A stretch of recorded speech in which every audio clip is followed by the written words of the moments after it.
Point 2. We shouldn't take Israel's claims of human shields at face value, because they have an extensive history of lying about it. I think the most irrefutable example are their killings at Gaza's Great March of Return, which we documented in our film, Gaza Fights for Freedom.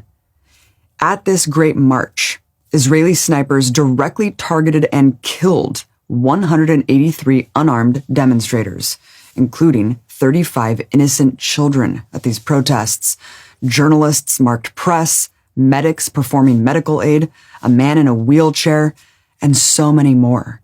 But Israel said they were all human shields, so it was all legitimate. Here's where they really exposed themselves. According to international law, human shield applies to civilians as collateral damage when you're targeting military forces in combat.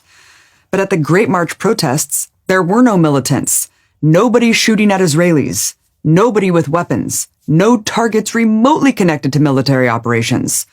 So if all of those children, medics, journalists, and disabled people were human shields, who were they shielding?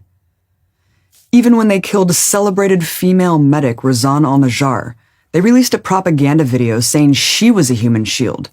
But shielding what? Under no circumstances would killing that many civilians at an unarmed protest, with the defense that they were human shields for non-existent military targets, hold up for a second in a war crimes tribunal. Today, Israel relies on the fog of war to make this claim seem possible.